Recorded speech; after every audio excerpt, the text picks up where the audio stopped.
You know what's funny? What? I never actually cut out the beginning part that's like, and we started. Yeah, and, I know. And we're rolling.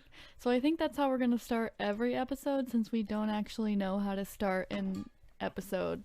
Okay. Because we're always like, we're rolling, 5 seconds later, hi. And then another 5 seconds later, hi. And then another 5 seconds is like, okay, I guess we'll start now. Yep. Hi. And then we go on to the highs again. Right. So, Okay. just going to start with, and we're rolling. Hi. So, hi. And welcome to Known unknowns. Who's Own- going to say known unknowns? I don't know. Should we I don't know. I feel like you usually say, and welcome.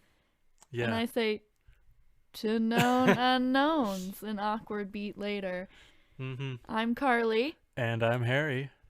And this is the podcast where we talk about known unknowns. Creepy stuff. Creepy stuff, spooky stuff, weird stuff. All of it. Unexplainable phenomena. Yeah.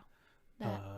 Or explainable phenomena Mm-hmm. that we choose to not find explanations for. Mm-hmm. Okay, well. All right. Well, this weekend I was out of town, so Right. I didn't have time to do any research. Mm-hmm. So I'm doing something easy, and I'm gonna go first because I really don't want to follow Harry's well-researched topic. He's been researching for 2 weeks now. Well, not 2 weeks straight. Yeah, not 2 weeks straight, but he didn't want to do it last week because he wanted more time to research. Right, and then I procrastinated until the last minute this week. Seriously, so. the last minute. He wrote up the script. It took him 2 hours, and I'm very tired and want to sleep, and I still have to edit this afterwards. We can edit it and release it tomorrow. No, You sure? that's not how that works. Okay. They need to have it ready at, 7 a.m. on Monday morning when people are headed to class. Okay. They can listen. And while I'm sleeping. Okay. So. All right. All right. So I'm going to go. So I am going to talk about the Chicago Moth Man sightings. Okay. Yeah. So you kind of know what the Moth Man is. Right, we You touched do, on right? it in our bonus ep. Yeah, and if you don't know what the Moth Man is, you should. Look it up. No. Generally, it's like back in the 60s, a bunch of Mothman sightings. I think it was the 60s. I think that was the first sighting. Okay. But then, like, recently there was, like, a bunch of sightings. Not that recently. I don't know when. In West Virginia, in this small town in West Virginia. Mm-hmm. And it was basically, like, this guy that hangs out in the woods. He's, like, a huge guy, like, 6 feet tall. And he has red eyes and, like, bat wings. And he's, like, the size of a very large person. Human. So he's really, just tall. they should call him Batman. Yeah, well. But I guess he has like his wings, so they call him Mothman. right. And and people like see him flying all the time. Mm-hmm. His Batman was taken. Yeah, that's true. Batman was taken.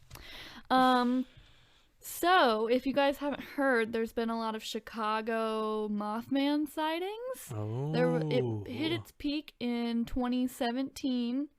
Okay. There were like a bunch all the time.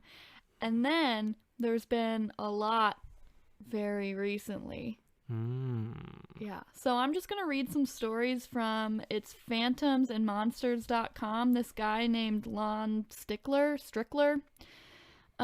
He has like a book. He has this website where you can email him or call him with any sightings of weird things, basically. And he has a whole page about, what's it called? It's Chicago and Regional Winged Humanoid / Flying Entity Sightings and Encounters. Okay. And you can email him or call him at any time of the day, and you can tell him about your Chicago Mothman encounter because there's been so many, and then he will post it on this website. There's actually a lot of stuff. Yeah, it's Lon Strickler, phantomsandmonsters.com. And he has like a lot of tabs, like let's see.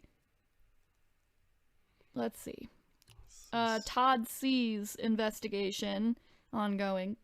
The David Eckhart alien ordeal. Sioux City Entity. Yeah. That's a good name for like a entity. for like a baseball team or something. Like the Sioux City Entities. Oh my gosh. That would be funny. Basically, like, you can contact him with any weird freaky sightings of anything, and he'll like put it on his website. Okay. It's really cool. You guys should actually go visit the website. It's very interesting. So I have 5 stories to tell you. They're all real sightings. Okay. And I have 2 from the huge spurt in 2017, and then I have 3 of the most recent sightings, and they were all in October of 2019. So like this month, basically. It's November now, but like this last month. Yeah. Which is crazy. That is crazy. Yeah. Okay, so this one is from Sunday, June 4th, 2017. It's titled Large Winged Humanoid Encountered Again in Lincoln Park, Chicago. Not again. Again. I hate when that happens. Okay, so this is Strickler talking. I received a telephone call at exactly 12:04 a.m. Sunday of a sighting of a large man with bat wings in the 400 block of North Arlington Place between North Clark Street and North Lakeview Avenue in the Lincoln Park community of Chicago. A couple called me from the location after the encounter. It took them about an hour to search Google for similar sightings and find my telephone number. The sighting was on Saturday, 6/3/2017. Is that June? Mm-hmm. June 3rd, 2017. So I guess this was posted later. At approximately 10 p.m. local time. CT local time. Is that Central? Central time. Oops. Both witnesses talked to me. They were both shook up and assured me that neither of them drink alcohol or take drugs. Both are like a couple of squares to me. Mm-hmm. I know. Both are professionals and business owners in the Chicago area. They had just finished a late dinner at a local restaurant and noticed the flying anomaly as they were walking on the 400 block of North Arlington Place. The streetlights illuminated the figure enough to startle them, so it could not have been very high above the street. They both described it as a 7 to 8 foot solid black humanoid with wide membrane wings that resembled those of a huge bat. The wingspan was at least 12 feet, the head was prominent and thinner than a human head. The back end of the body tampered to a point. I think he meant tapered, but there's an M. Oh. Tampered to a point. No legs were noticed, but could have been tucked up under the body. The figure was gliding quickly along the length of the street heading east, then suddenly ascended into the night sky. Neither heard any sound. Both witnesses told me that they felt a sense of foreboding and were still terrified almost an hour after the encounter. I asked the witnesses to write down what they experienced and to provide a sketch if possible. I will add the information to this post as I receive it. And he does post it. Update. On the same night and around the same time, another couple encountered the winged humanoid in the Lincoln Park/Lakeview community. The report was received by UFO Clearinghouse. This report was submitted to the website at 11 p.m. on June 4th, 2017. The UFOCH investigative team has already made contact with the witness and her boyfriend and are conducting a full investigation into this sighting. We should note that there have been multiple sightings of this flying entity made in the Lincoln Park/Lakeview neighborhood within the last 24 hours. You can find the other sighting report at phantomandmonsters.com. The sighting report is as follows. I was walking with my boyfriend in Lincoln Park at 10 p.m. on Saturday, June 3rd, and saw a huge bat, or what I could only describe as a bat, glide past. It was huge and long. I can't explain what it was, but it was not normal. It was pitch black and had no feathers. I thought it was an eagle or a bat, but it was definitely bigger than both of those. Its wings were skin-like, and it made no sound. I called my boyfriend to see it, but by the time he looked, he only saw the tail end of it. We both felt very uneasy and more uneasy after Googling and coming across similar reports. I'm not sure what to make of it, but it was not normal. The wings were longer than my boyfriend's arms, and he's 6 foot. A full report will be posted as soon as possible. So I think that's 2 separate sightings. I don't think the other people ever got back to him. Interesting. Yeah, because this is update, second report. On the same night and around the same time, another couple encountered. So, like, those were 2 separate sightings on the same day. Right. Interesting. Yeah. That's like a theme of all of these. Like, there are multiple people around, and multiple people are reporting the same thing on the same night. Okay. What? Nothing. It's serious. Yeah, I know. Okay, this one is from Saturday, June 24th, 2017. So only a few weeks later. Large human-like black bat seen by multiple witnesses at Adler Planetarium. Just received another flying humanoid sighting from Manuel Navarrete at UFO Clearinghouse. So people report stuff to UFO Clearinghouse a lot too, and then they send them to this guy as well so he can put it on his website. I see. So this is the actual person who encountered the thing, his email. I want to tell you about a sighting that happened on Friday, the 23rd of June at about 9:30 p.m. by the Adler Planetarium in Chicago, Illinois.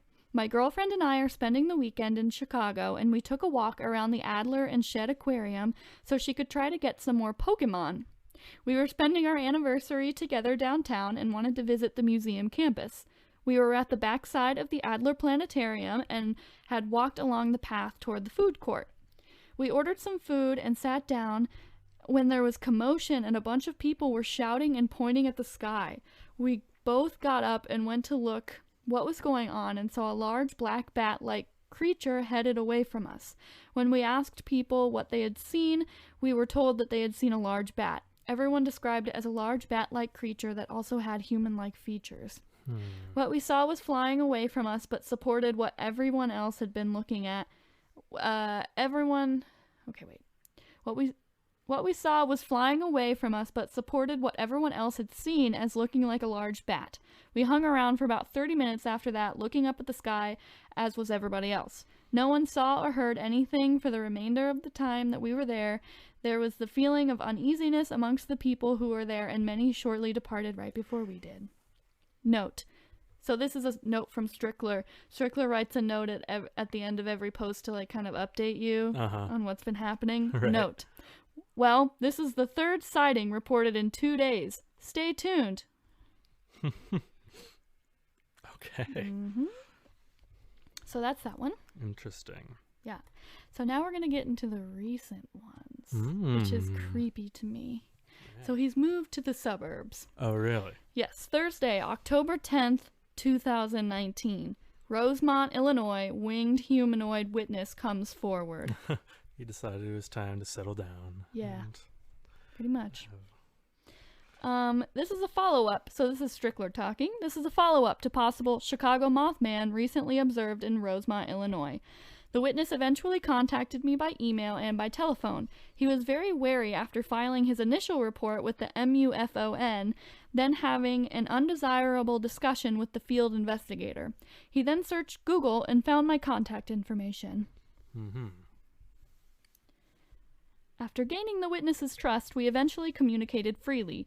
The following is a more detailed description of the incident and being. So this is the guy's email that he sent to Strickler. Okay. The encounter was so brief, but I also got a pretty good look at the creature. I was parked by the light pole.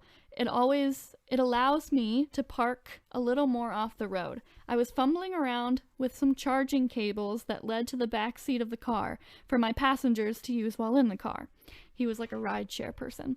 I had my passenger side windows down to give my AC a break. It was then that I saw movement and looked up to see the creature emerging out of the trees. It was large and about 6 to 7 feet tall. It was human-like in appearance, but almost solid black. There were no real features on this thing, just solid black. It swiveled its head around, looking and scanning, and that is where I saw the glowing red eyes. The rest of the body was thin. I remember making note that it looked like a thin person and it was sort of hunched over because its arms were down to about its knees. The wings were about as wide as it was tall, so about 6 to 7 feet in width, and looked like the wings of a bat. When it walked, it kind of had a weird sort of a waddle, not so much like a penguin, but like the kind of a stride that a large bird like an emu would have. I don't know. Okay. Anyway, it stood there for a few seconds looking around. I know I'm not the only one who saw it because there must have been 3 or 4 other drivers there waiting for the next call. It unfurled its wings, and after a few seconds it began to flap them. Slow at first, then faster and faster as it leaped into the air. It flew like a large bird would. It used its wings to gain altitude, slowly adjusting itself into a more normal stance. The sounds of the wings were kind of muffled, but could still be heard for a few seconds. I will tell you something that I didn't tell the other investigator. Ooh, exclusive. Yeah. In the moment it emerged from the trees, there was a strong smell of ammonia. It smelled like the old ammonia products that they used to clean the bathroom. It was very pungent, but not overwhelming. When it took off, the smell was gone within a minute or two. It took off in a south direction, headed toward the giant inflatable building that houses the indoor golf range. Have there been reports of this thing recently? Well, Thank you, and if you have any other questions, please contact me with them. Well, at least it's a clean Moth Man. Bat You don't bird. believe this. You're not buying it. This was like a few weeks ago. Okay. You're not buying it? There's I so mean- many of these reports. Go onto this website, look for this page. There's like hundreds of these sightings. Like I only picked a few of them. Okay. All right. What do you think people are seeing? I don't know. Many people are seeing a large bat flying around. Right. Or either many people are saying they're seeing that, my or God. this guy is saying that many people are saying they're seeing that. No. Okay. Okay. This one was Tuesday, October 15th, 2019. Tall, red-eyed cryptid encountered in Richmond, Illinois. I recently received the following email. Friday, October 5th, 2019, around 10 p.m., my 17-year-old son and I were coming home through Richmond, Illinois. He wanted McDonald's. We took the back roads home. We lived in Wisconsin on the border. And on Route 173 and Broadway, I believe it's Broadway, we both saw something very tall, 6 to 7 feet, hunched over, looking with the brightest red eyes we've ever seen. It looked as if it were floating or hopping. We couldn't make out much as it was very dark, but it was not like an animal we've seen before. When I got home, I started Googling animals and found some Moth Man myth. I'm not sure what we saw, but it was out of the ordinary. We took this road often, but only a few times at night, and had never seen this before. It was maybe 10 to 20 feet from our car, and my son was freaking out, telling me to go, so we didn't stop. Our family thinks we're crazy and teases us that we saw a zombie, so I'd prefer this to stay anonymous. I came across your info and thought I'd share. We didn't notice any wings, but it was dark out. We both thought it was hopping like a kangaroo, and now I'm curious if there are any other odd sightings in the area. Mo. This is back to Strickler. I was later able to talk by telephone to Mo. She had left work late on Friday, October 5th, 2019, and had picked up her 17-year-old son on the way home. The time was approximately 10 p.m. They're on Route 173, Kenosha Street, and Broadway Road on their way to McDonald's. They were also adjacent to the North Branch Conservation Area. They both noticed a pair of bright red eyes along the side of the road. The creature was about 7 feet in height and dark in color. It was stooped or hunched over as if something heavy was attached to its back. The witnesses never saw wings, but it seemed some structure was on its back. As they approached it, the creature looked at them and started to hop back. They had gotten very close to it, about 20 feet or less. As it hopped back towards the field, they looked back, and it seemed that it suddenly disappeared. It never took flight. Most stated that the eyes were similar to two very bright lights that emanated from within the creature. Mo wanted to turn around and look again, but her son was totally freaked out by the encounter and insisted she continue driving. The witness had no indication of the winged humanoid sightings in and around Chicago. She immediately began to research her sightings and found my information. Note. No, there's no fun note. Oh, okay. Okay. Weird, right? Yeah. It didn't fly, so It hopped. yeah. It's more of a kangaroo man. No. How do we know it's the same thing? Big black creature, 7 feet tall, red eyes, hunched over, thin. I mean, if the Moth Man exists, then this other thing can also exist. I think it's the Chicago Moth Man. Yeah, you're right. It Okay. probably is. My last one. Okay. Monday, October 28th, 2019. That's less than a week ago. I know. Huge black bat-winged entity observed by multiple witnesses in Rosemont, Illinois. So, we were staying at the Edward Hotel in Rosemont, Illinois for a wedding we were attending that was being held at the hotel. During the reception and dance, I stepped outside to smoke a cigarette and get away from all the noise for a few minutes. I took a walk toward the parking lot, smoking and checking my phone when I heard a loud scream. It sounded like a woman screaming, so I looked up in the direction of where the scream was coming from, hoping it wasn't really a woman in danger. Next to the parking lot is the strange field where some trees... Next to the parking lot is a large field with some trees, but mostly a large vacant lot. I used my cell phone's flashlight to light the way and saw nothing except darkness. I walked over to the gravel path between the parking lot and the field, toward where my car was parked. That is when I heard something like wings flapping, and something flew right over the top of me, and maybe 7 to 10 feet above me. I could have easily thrown a rock and hit it as it flew over me and away. This thing was at least 6 feet tall and was solid black with large wings. It looked like a giant-sized bat as it flew over the top of me. It was all black and kind of stuck out against the lights of the parking lot and the lights from around the area, including the gas station across the street.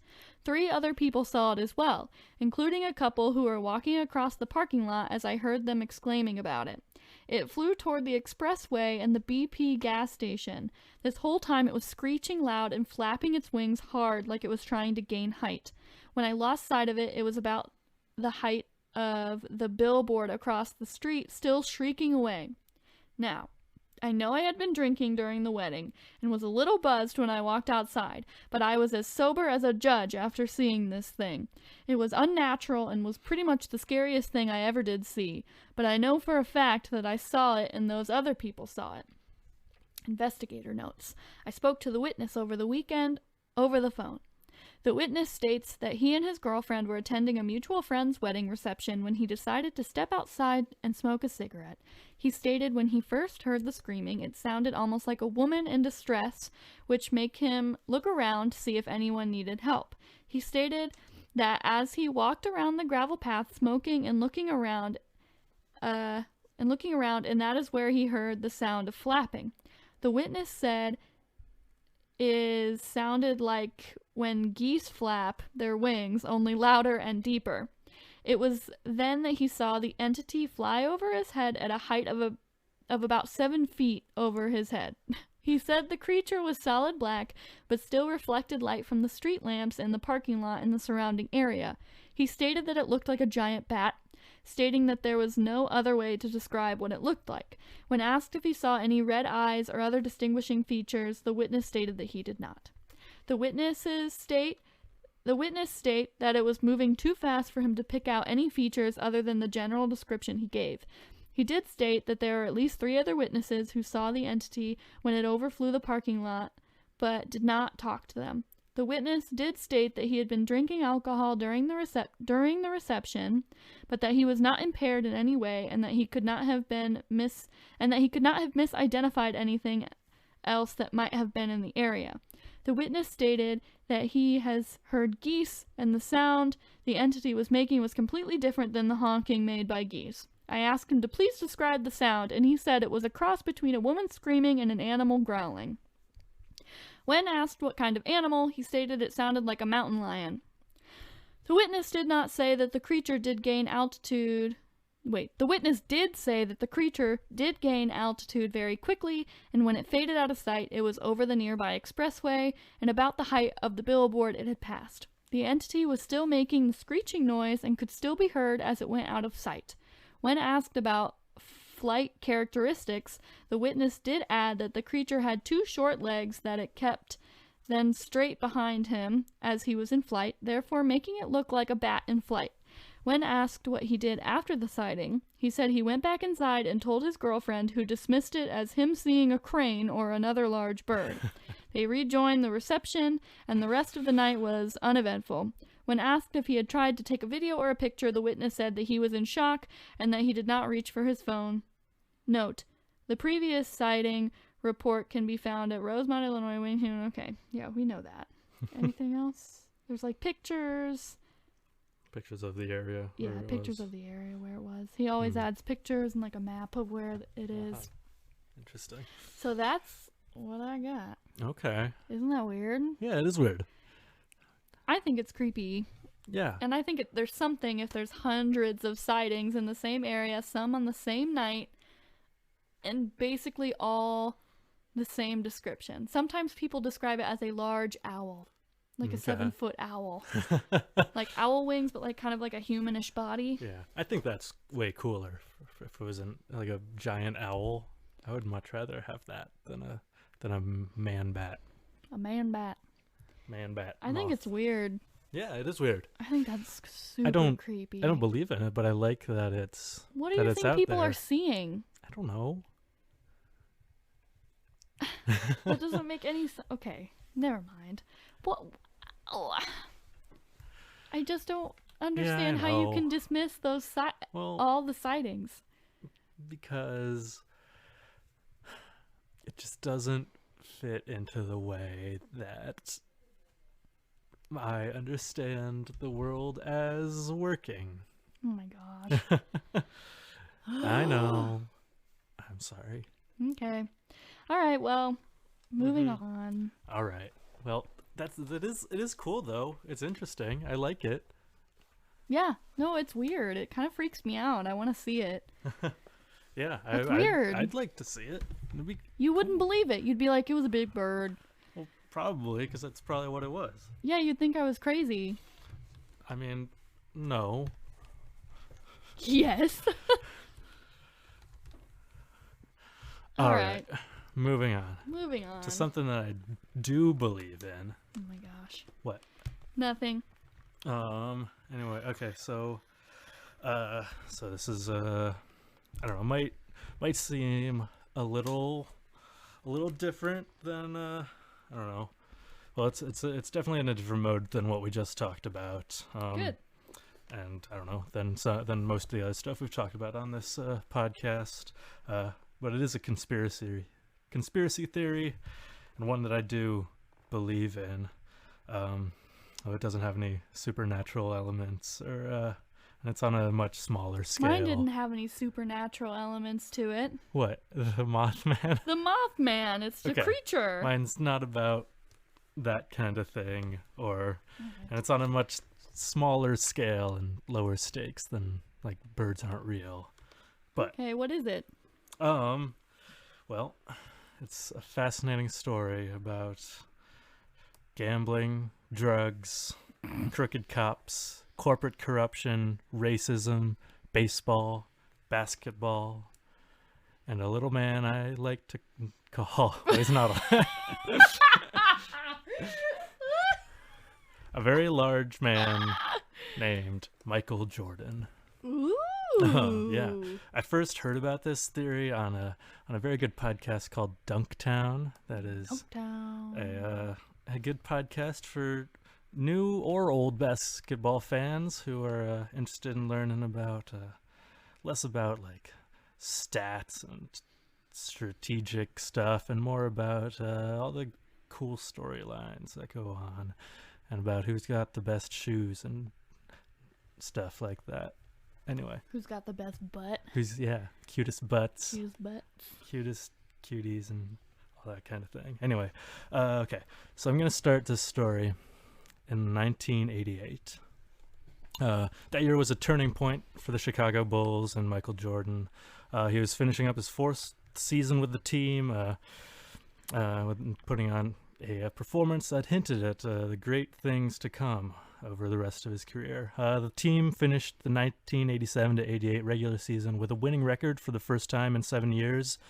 This was also the first time since Jordan was drafted that they made it out of the first round of the playoffs. So he was doing really good. Yeah, and Okay. starting to like distinguish himself and the team as a force to be reckoned with. Okay. And that year he also won his first MVP award, first Defensive Player of the Year award, and the All-Star Game MVP that year. Okay. So did you ever explain what this conspiracy is about, or are you just going to get to it in the story? I'm going to get to it. Okay, so a conspiracy about Michael Jordan. Yeah. Okay, Mhm. continue. Sorry. Gonna drink my Seemingly unrelated, but 700 miles away this same year in Robeson County, North Carolina, in February. Oh, but Moth Man is so absurd. What? 700 miles away. Continue. So February 1st of 1988, two men, both Native Americans of the local Tuscarora tribe, walked into the offices of the county's main newspaper, the Robesonian. I like that name, the Robesonian. Yeah. That's kind of cool. Yeah, for Robeson County, Robesonian. Oh, that's funny. Oh, cool. All right. Sorry, keep going. They were carrying sawed-off shotguns into the Oh, offices my. and chained the doors shut behind them, trapping as many as 20 people inside the Oh. building with them. Oh, my God. Okay, what? How is this related? All will okay, become sorry. clear. Okay, I need to stop apologizing. Go. Just go. They held the staff of the Robesonian hostage for 10 hours, Oh, my. Why? after which point they let everyone go with no injuries and surrendered willingly to law enforcement. Why did they do that? During the siege, the two men, named Eddie Hatcher and Timothy Jacobs, made their case to the government and to the general public. Their demand, which was met, was that the governor set up a special task force to investigate racial bias and corruption by law enforcement and Oh. Justice Department officials in Robeson County. Oh. Jacobs and Hatcher claimed that their lives were in danger because they possessed evidence implicating members of the county sheriff's department, led by Sheriff Hubert Stone, in the local drug trade, including maps of drop-off points, names of coke-dealing deputies, and details of their transactions. Oh, my God. Did this really happen? Yeah. Holy crap. They also read a list of 18 recent deaths and murders that they said were related to the law's activities in the drug business. Oh, my God. So these were like... They did this for like a good reason? Yeah, Not to saying bring you should ever attention hold to- anyone up with a gun. Never. Ever. Right. But like, I thought they were just kind of being mean. Mm-hmm. Oh my gosh. Yeah, including one of the deaths was that of a man who was shot by Deputy Kevin Stone, which a coroner's jury... Wait, is his name Kevin Stone? Yeah. Or Kevin Stone is his last name? Kevin Stone is his last name. Okay, sorry. Keep Which going. a coroner's jury found to be accidental or self-defense after deliberating for a whole 6 minutes. Kevin Stone sharing a last name with Sheriff Hubert Stone isn't a coincidence. He's his son. Anyway. Okay, so what happened to Kevin Stone again? Kevin Stone shot died. this Oh. small-time drug dealer, and then they Oh. found that it was either an accident or in self-defense after deliberating 6 minutes, Okay. because he's the sheriff's son. The sheriff is like, in this county, is like a big, like, political force. Oh, so he just shot this He person. just shot got this away guy with it. who Got it. he was doing drug business with. Yeah. Okay. That he was doing drug business with? Well, Oh, wait, allegedly. these cops are like in the Allegedly, drug. Okay. yeah. All right. Yeah. All right. Okay. Continue. So I'm gonna jump ahead a little bit to that's sort of setting the scene of a Okay. couple, giving you a little background information on a couple Alright. important things. This So I'm is jumping ahead weird. 5 years to 1993. Okay. Okay. What This year is- were we in? We were in 1988 before. Okay. Now okay. we're in 1993. Just trying to keep track. Another big year for Jordan and the Bulls. They We're won. back to Jordan and the Bulls. Yep, okay. we're gonna go back to them for a little bit. Okay. They won the third consecutive NBA championship that year, Fuck yeah. and Michael Jordan became the first player It's the Chicago ever. themed episode, everyone. Yeah, it is. Chicago It's a themed. big Chicago ep. We got Michael Jordan. Sometimes I forget that he was in Chicago. Like, it was the Chicago Bulls. I just Yeah. know that he was like this big basketball player. That was cool. He was Yeah. on the Bulls. All right, sorry. Yeah. So they won the third consecutive, their first three-peat that year, and Repeat. Sorry. and Jordan became the first player ever to win 3 consecutive Finals MVP awards. Oh shit. Yeah. He's But doing good. later that year in 1993, in October, he abruptly announced that he was retiring from basketball What? to start playing Major League Baseball for the No. White Sox. What? Yeah. He played baseball? Yeah. He- Who knew this? Everyone, tell me. Who knew this? Who knew? What? if you knew that Michael Jordan stopped playing basketball for 2 years, and 2 then, years yeah, to be a baseball player? yep, He wasn't good, was he? he was like, Oh okay. my god. What? He What? wasn't the worst. Did he just, like, did they recruit him, or did he just kind of, like, say, I want to play baseball, and then the White Sox were like, all right, Michael Jordan? It's Come to us. I'm not 100% sure. That's just so... Get Did a- he ever play baseball in his life before Yeah, that? so his father, his father was a huge basketball fan, but he was apparently an even huger like baseball fan, and so like that was like the first sport that he like taught Michael how to play. So he did play He What? did play both growing He was up. on the White Sox, too? Yeah. I'm a White Sox fan. Harry and I are White Sox fans. Yep. Did you know that? We went to a White Sox game once. Yeah. Okay, continue. fun. I just had no idea that he was a bit... okay. Okay. So he stopped playing baseball. I'm assuming the So he conspiracy retired. has something to do with why he randomly quit his basketball career when he was doing so good. Yes. So I don't think it was a Okay. retirement. Okay, I yeah, it doesn't think sound like that it. this was a secret suspension from the NBA that he my and God. the NBA didn't want getting out. Oh my, was he in on it? Was Michael Jordan? Okay, keep going. I'm so interested Okay, in so this. if you know one thing about Michael Jordan, it's that he's an insanely good and hugely passionate about basketball. Yeah, huge I was fan. like, he's good at yeah, basketball. that's the all I one know. thing that you know. Obviously, I did not know he played baseball. Okay. If you know 2 things about Michael Jordan, I you know don't. that he's an overly competitive asshole. He is? Yeah, in always his thought he was Hall a of nice Fame guy. induction speech, He's not a nice guy? I thought he was like mean- a real team player. Oh no, I mean he's Isn't he? He's better at team playing than LeBron James, right? I know that. My dad That's always what gets you- into heated arguments well- with my brother about how, well, Michael Jordan was a team player and Well, blah, blah, blah, and LeBron James is an asshole and he only plays for himself. all right. If you think that Michael Jordan is better than LeBron James, you're a racist. What? Don't at me. What? Are you calling my dad racist? Oh, Because you're right. No, I'm kidding. I'm just kidding. He's not racist. But you're calling him that. Okay, rude? okay. We no, will discuss that's- this after the podcast. Continue. Yeah. Okay. So yeah, he basically spent his 20 minutes of his Hall of Fame induction speech like going through like everyone who'd ever criticized or questioned him, like rebuking them. Love that. During the 1992 to 93 season, he was so like vicious and like bullied one of his teammates, Rodney McRae, so much that he quit basketball Oh my forever God. as well.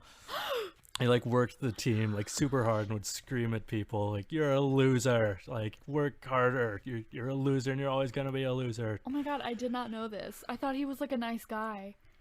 No, he like He was in Space Jam. And that was my favorite movie. It's like He was so nice in Space he Jam. can. Okay, I think he can be a nice guy, but I think he also is very, very competitive and very, very. He nice to wants to be good at animals basketball. on Space Jam. Oh, Space Jam is so good. Okay, keep going. This is crushing my soul and just ruining my childhood. Yeah. And most people who know two things also know a third thing about Michael Jordan. Oh my God, who knows 3 things about Michael Jordan? Jesus. Okay. And that is that he has a huge gambling problem. No. Are you serious? I think Yeah. me and Michael Jordan could be friends. Okay. You Very probably competitive, very mean. Gambling problem. I don't have a current gambling problem, but I know I will could. But one you're day. open to the I'm possibility. open to the possibility. I have a bingo problem, but we'll get into that at another time. That's another story. Sorry, I keep interrupting. No, that's I'm the right. very interested okay. in this story. Yeah, no, good. Oh my God. Okay, keep going. Okay. Gambling. So in 1992, after winning his second championship later that summer, this drug dealer named James Bowler is on trial for money laundering and drug conspiracy charges.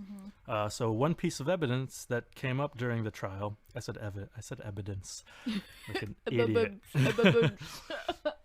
was a personal check that Michael Jordan had written to Bowler for $57,000. Why did he do that? So he initially For drugs? claimed that it was a business loan. What? But then when he testified under oath at the trial, he admitted that it was to cover gambling debts that he had accrued over a single weekend. Wait, so the drug dealer wrote Michael Jordan a check? No, Michael Jordan Wrote the drug dealer a check? Yeah. And it was He wrote him a check for $57,000. because of the money that Michael Jordan gambled away? Yeah, because he lost.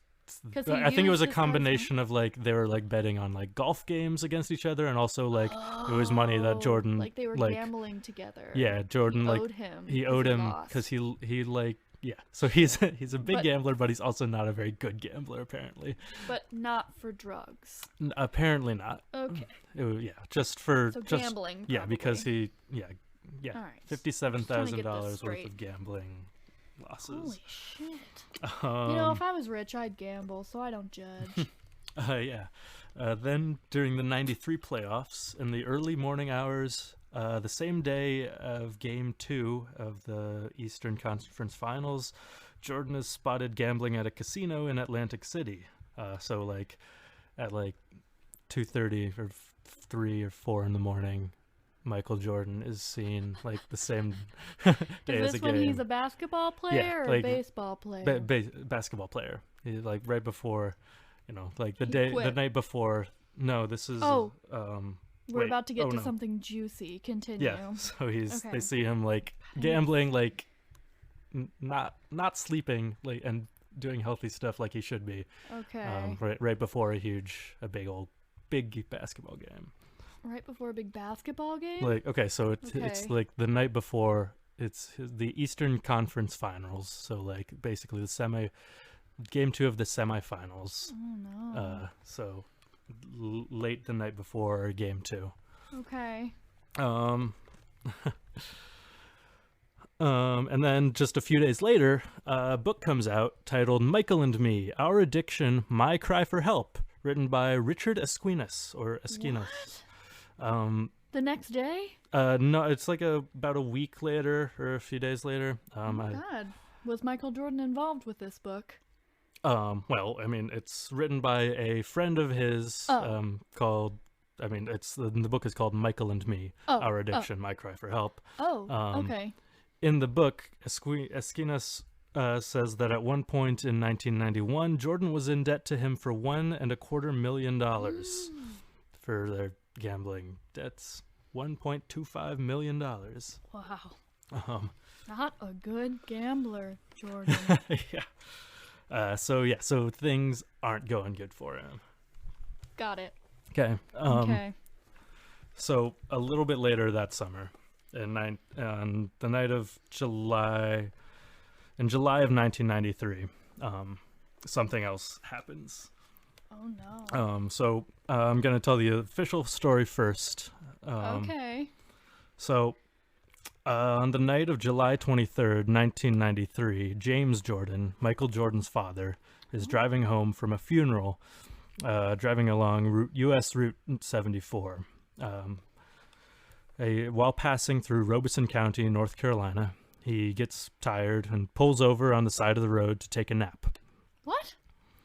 Yeah. Two teenagers named Daniel Green and Larry DeMary come up to his car and shoot him in the chest while he's sleeping. Oh my They God. steal his car, a new red Lexus that Michael had just bought him, and dump his body in a swamp. Oh my God, he was dead? Yeah. I guess he was shot in the chest. Yeah, yeah. His dad was murdered? Mm-hmm. Oh no. Yeah. So Green and DeMary stole several possessions that were in the car Oh, and I see on where his this is person going. at the time, including a video camera, 2 NBA championship rings, and a cell phone, which they used to make several calls to their friends and a number of phone sex lines, which is how they were eventually captured. Oh my. Stupid teenage. Was it teenage boys? Yeah. Yeah. Mm-hmm. Okay. Yeah. Okay. So. Actually, stupid teenagers. Yeah. So. Some people say that this murder was connected to Michael's gambling debt habits. Oh, absolutely. And I don't know.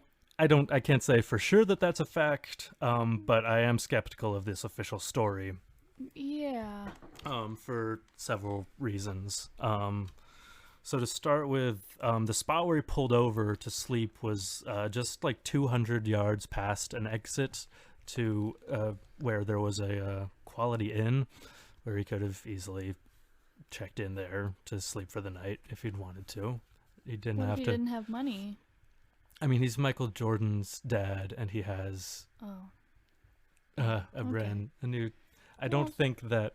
Yeah, and Michael was obviously taking care. He just bought him like a $46,000 sports car. That's true. He gave him like his championship rings. He had he had a cell phone in 1993. Oh. He had a video camera You're right. in You're the right. car. Oh yeah. So he's got. So I something. don't think he's hurting for money. I mean, maybe he was like, I'm only gonna sleep for like 15 minutes. I don't need to go to the hotel. I want to get home tonight. Maybe he was trying to save money. I don't know. So weird that he napped on the side of the road, though. Yeah. Like, who does that? Yeah, this is also an area of North Carolina that is like known for like having. This county has a ton of crime, and like drugs and stuff, and huge and it's relatively well known. And he didn't live super far from there, so he would have known that this was a not amazing area, probably. Okay. I don't know. Mm-hmm. I don't know if he necessarily did or would have, but it seems possible that he would have known that it was a bad idea to just sleep there. Yeah. The body was apparently driven around for hours after they shot it, but they didn't find blood in the car. The sheriff is interviewed in an article I looked at, and he said that they've apparently found very small quantities of blood in the car, but I think most stories report that there was no blood found in the car. But they said he was shot in the car. Yeah, he was shot in the chest, and then they drove him around for hours looking for a spot to dump him. Okay. Okay. All right. Let's see. One of the Daniel Green, one of the kids who was allegedly shot him while he was awaiting trial in the jail. Scott Robb,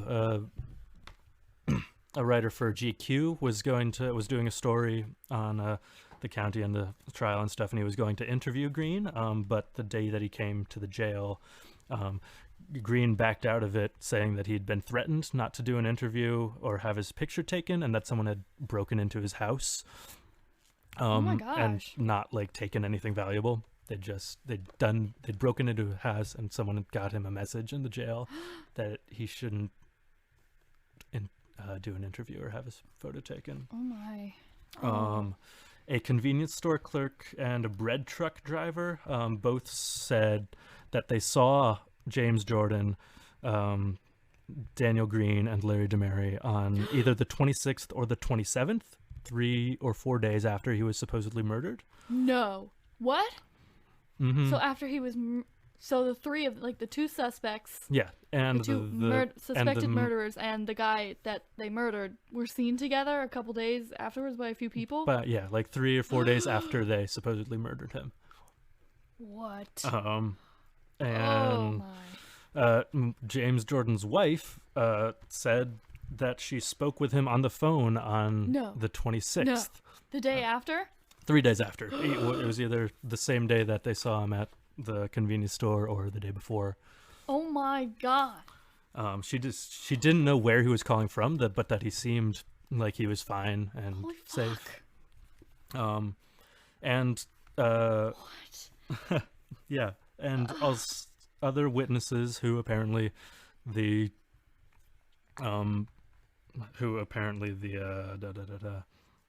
sheriff's department did an interview or something, said that they saw at least 2 people running away from, at least 2 other people who didn't match the descriptions of Green and DeMary running away from a car parked at the intersection of I-95 and US 74 in about the spot where he would have parked.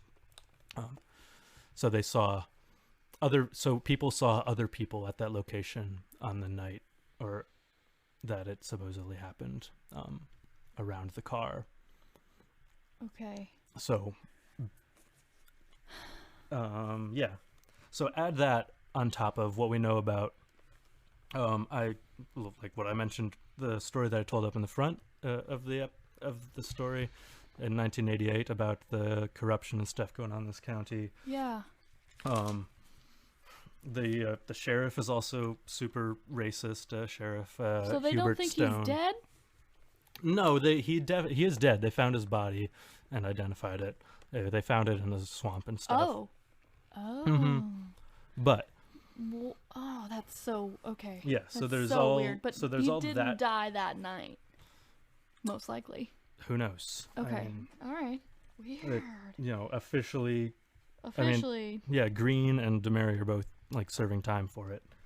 But it doesn't sound like they did it. They didn't do it, did they? I mean, they were. I don't know. They were found guilty, but did they admit to it? Yes, they did, but they have. Wait, is there more about that in your story? I don't think I have that written down right now. I can. But no, that he fine. did, like, he is trying to have it overturned, saying that the sheriff's department, like, actually, I don't think he ever did admit to it. Green never admitted to it. DeMary did admit to it. And Green is trying to have it overturned, saying that the sheriff's department, like, withheld evidence from the prosecutor and from the defense, or at least from the defense. Oh my gosh. Okay. Yeah, and so all right. there. Let's see. In 2002, so this all happened in 1993, just to give you a sense of other corruption and stuff. Around a few years before this happened, a sheriff involved in the coke business, a deputy was indicted for stealing a pound of coke from evidence and selling it. He testified under oath that a local drug dealer was paying Hubert Stone, the sheriff, $300 for every ounce of cocaine he sold in the county.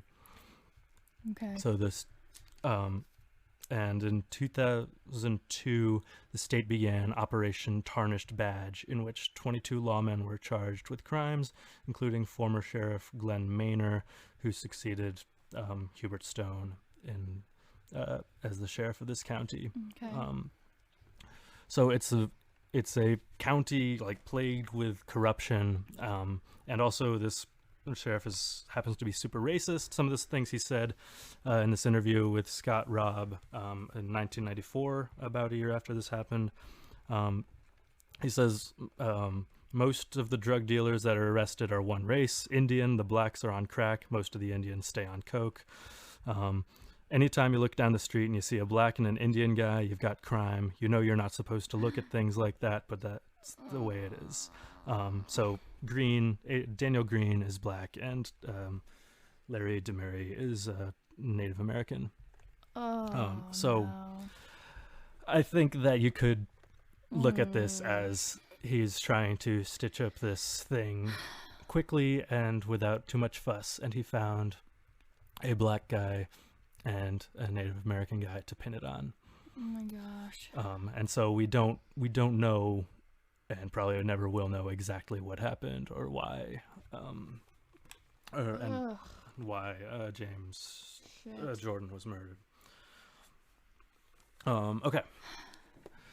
So that happened. The NBA obviously is aware of this, and they are also getting also the information. They also knew that book came out that said they know all the information about Michael Jordan's habits, and so after the 1992 incident with the check, the $57,000 check to the drug dealer, the NBA had interviewed Jordan about it, concluded he didn't have a gambling problem, and gave him a warning.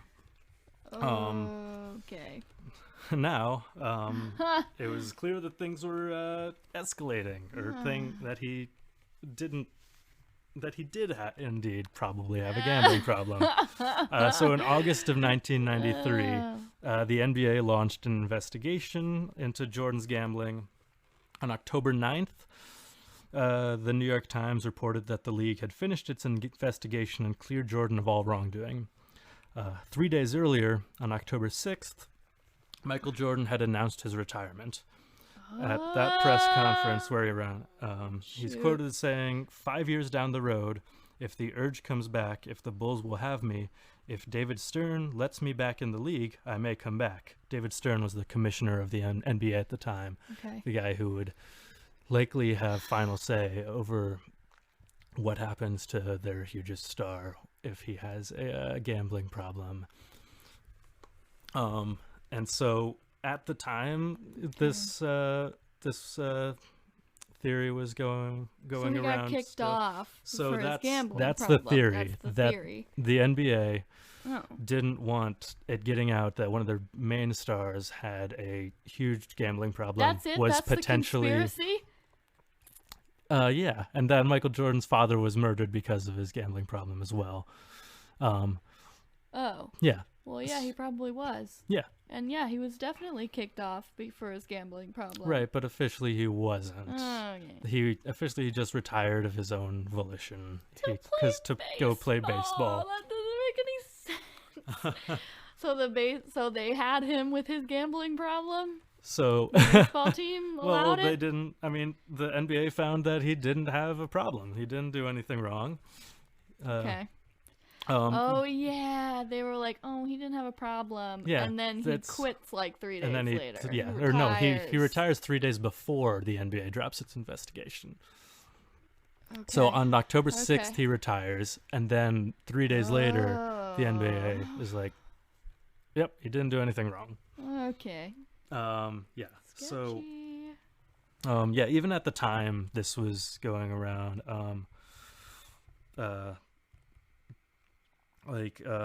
just like last year, so there was this thing on Twitter. This baseball player at the time was replying to a tweet where someone was saying, like, the craziest conspiracy they 100% believe is real. Michael Jordan didn't really temporarily choose to play baseball. He was serving a secret gambling suspension from the NBA.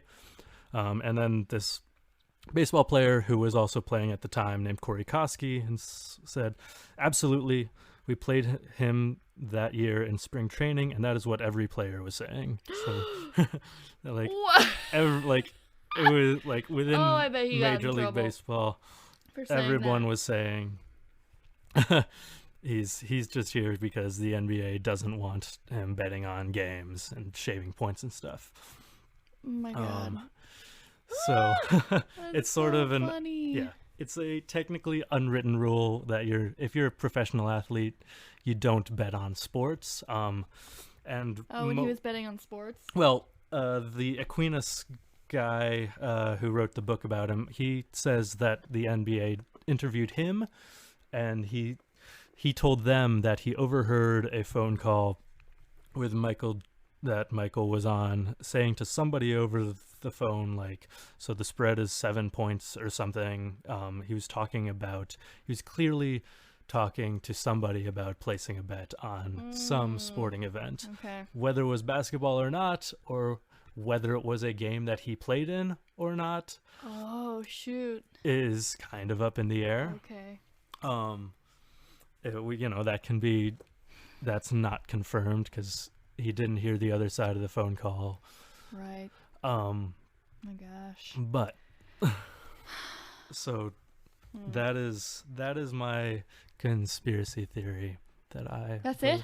Well, that's the whole story? I mean, that is basically the entirety of it. So why would his dad was murdered. So Michael Jordan has a gambling problem that gets his dad murdered and gets him kicked out of the NBA.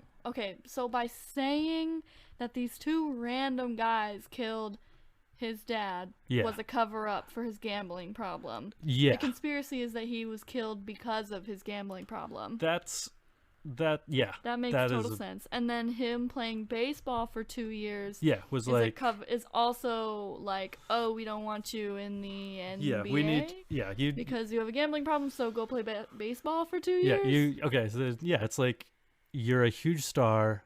The NBA is getting huge ratings right now. We had the highest TV ratings for a finals ever this past season. Why didn't he just take a break? Why did he play baseball?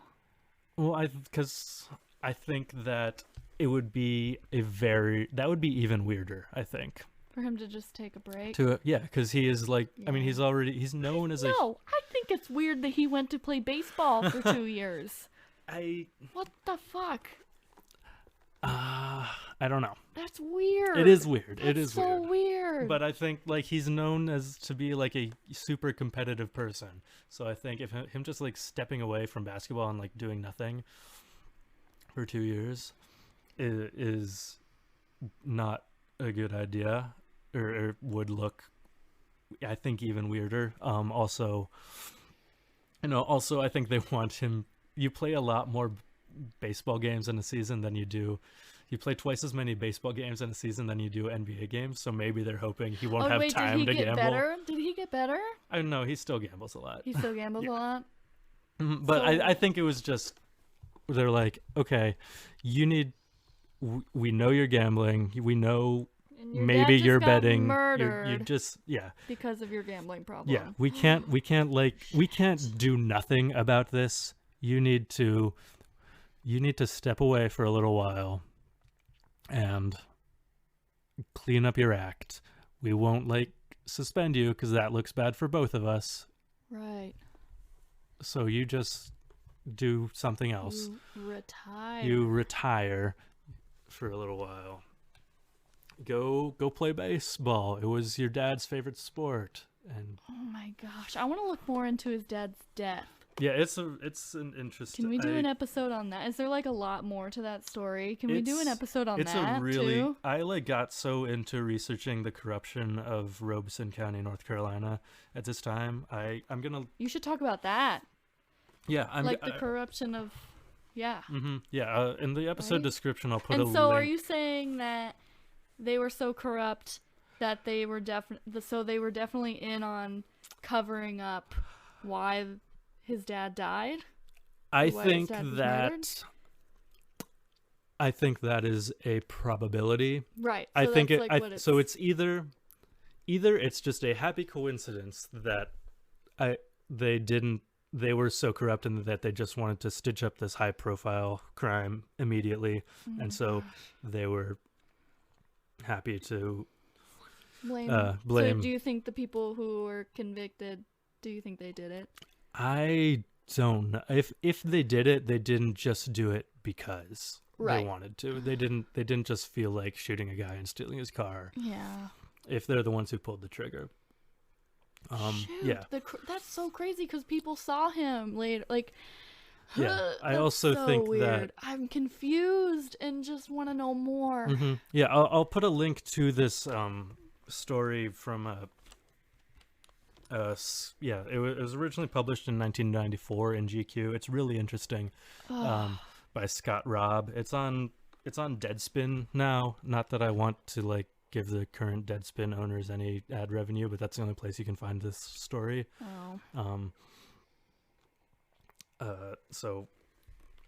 But yeah, I'll put a link to that in the episode description, so that people can read more into it. Yeah, because it's a really interesting article. I think we need to dive deeper into this certain parts of this story. I think we do. Yeah, it's a very interesting. This is story. fascinating. Oh my gosh, this was so interesting. Harry was like, "I'm gonna do something with Michael Jordan," and I'm like, "Okay, whatever."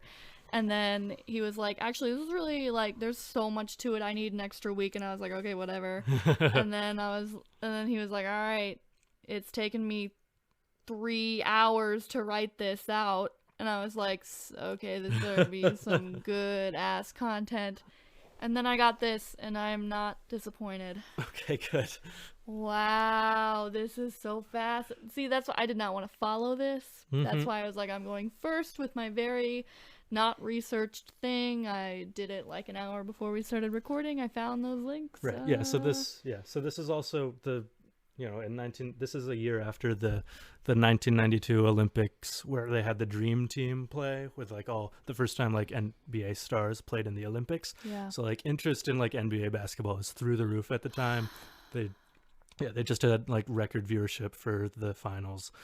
And so they don't want any bad press right now. No, that would make a lot of sense. Well, this is so real. I thought this conspiracy was going to be just whack and like, oh, that's not true. But this is the obvious answer here. That's why I believe in it. Yeah. I want to know more about his dad's murder. Because that was covered up because he was definitely murdered because of his gambling problem. I don't think it would have taken much to persuade the sheriff in this county to just stitch it up real quick. To blame just a black guy and a Native American guy. Were they both men, I assume? Yeah. Oh, man. Yeah, one was like 19 and the other one was like 17 or something. Oh, no. I hope they... Oh, maybe they were both 19. Sucks. I don't remember the exact ages. Man, that's depressing. Whoa, that was crazy. That's so interesting. Oh my gosh. Wow. Yeah. Is that all you got? Yep, that's all I have for this episode. Oh, I'm going to finish this off with my friend Casey, who we mentioned in the last episode, who we talked about Crybaby Bridge. She listened to the episode, and remember when I was like, tell us more? She messaged me the story. Oh, great. So it's quick, and I'm gonna go ahead and read it. So let me find it. Don't remember if she messaged me or the known unknowns. I think the known unknowns. Yeah. Okay. So here it is, because it's actually really fascinating. Okay. Carly and Harry, I listened to your podcast you did about the bridge. So basically, I went with Jordan, my boyfriend. Carly knows him. Harry doesn't. Do you know Jordan? I don't Her think boyfriend so. Jordan? No, you do. Oh, do I? Because Jordan is older than me. He was a class above me in high school. Oh, okay. Yeah, okay. He was below you. Okay. Jordan. Okay, yeah, I think I know who you're talking about then. Okay. But we went when it was almost dark. When you go there, there's a long dirt back road. I like back roads, but it felt weird going down this one. Once we got to the bridge, my phone had no service and my radio was just static on every channel. I thought it was normal for being out in the middle of nowhere. I started to take pics because it was getting dark and I wanted to see if I could see anything. I got about 2 pictures and my iPhone started flashing like if you click the unlock and lock button repeatedly, but it wasn't me touching it. Ooh. Yeah. It also turned off and on a couple times... it turned off and on a couple times, and once it turned back on, I would try to take a picture and it would freeze and I couldn't. Wow. The radio also started skipping channels by itself. So after that, we put the car in neutral and turned the car off in the middle of the bridge. I was just looking out over the river out of the river and seeing if I could see anything. As I was looking out, I heard like small thumping sounds on the bridge, and then my car started to move by itself almost to the end. I tried not to freak out, but I did. Yeah.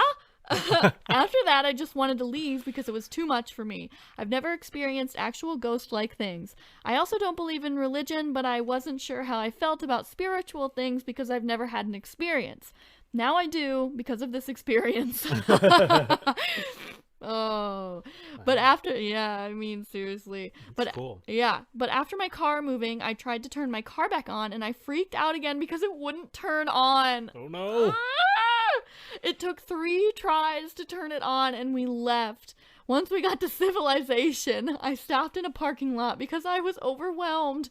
My car was dusty from the dirt road and I got out and looked at the back of my car and there were a few small handprints on the back of my car. Yeah. That's so crazy. I read this initially and I was like, wow, that's insane. And I'm reading it again and I'm like, it was like all dusty from the dirt road. And when they got out, they saw little handprints. Because the theory is that the little kids pushed the car. Yeah. Pretty crazy. Harry. Oh my. I can't. Oh, wow. Okay. Whew. That overwhelms me just reading it. I don't know what I would pee my pants if I was actually in that situation. She's like, you need to go to the bridge. And I'm like, yeah, I do. So I think we should go to the bridge. Okay. Oh my gosh. Isn't that crazy? Yeah, what would you do? I don't know. Yeah.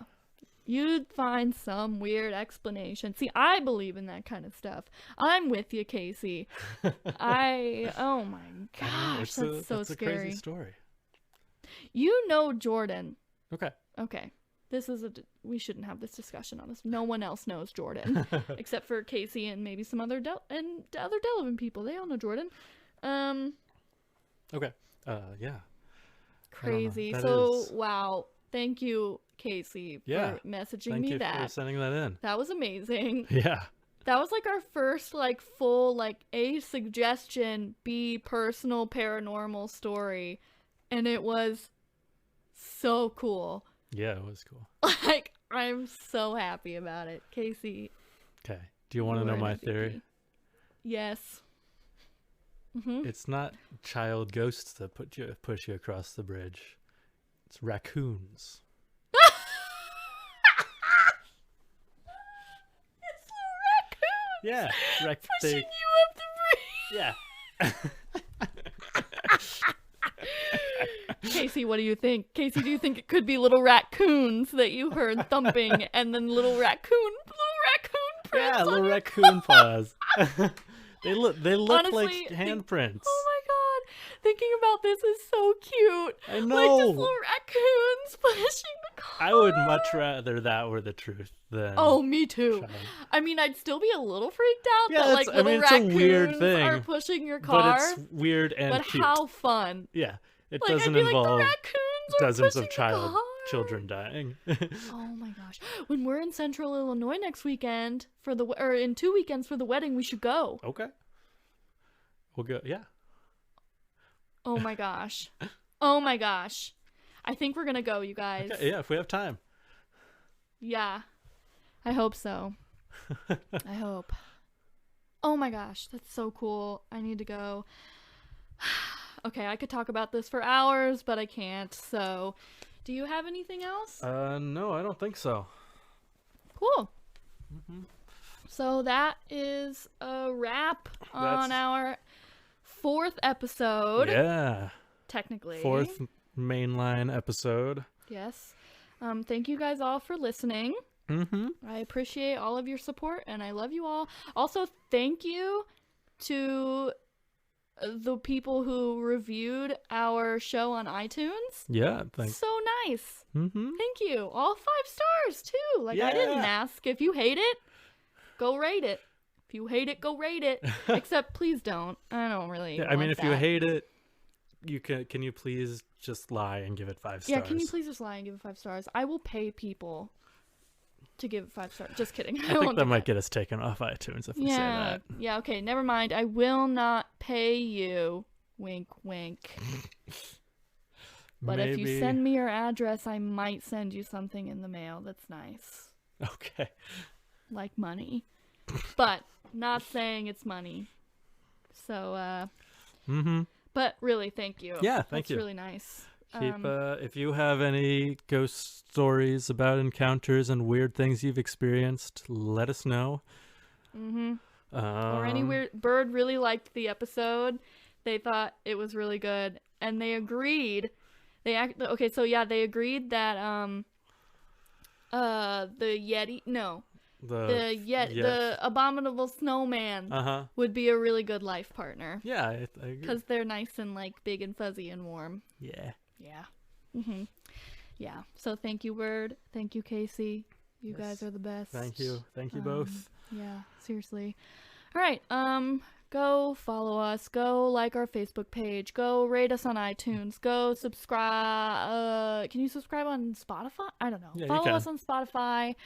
All that good stuff. Like, follow, subscribe. Follow us on Twitter, Instagram. Tell your friends. Share our page. Tell people to listen. Listen with people. Yeah, you can listen on mute if you want. Yeah. I just want the listens. Yep. That's all. Just got to get those numbers up. We just got to get those numbers. Okay, that's it. We're just rambling on at this point. Sorry, last episode we didn't end with our usual. I was just annoyed and we were I don't know. So end with our usual. Okay. So I've been Harry. And I'm still Carly. Wait, is that what I say? Yeah. And I'm still Carly. Great, start over. Whatever you want. Start over. Okay. I've been Harry. And I'm still Carly. And this has been Known Unknowns. Keep fucking that chicken. Because it's weird out there. Oh, bye. Bye.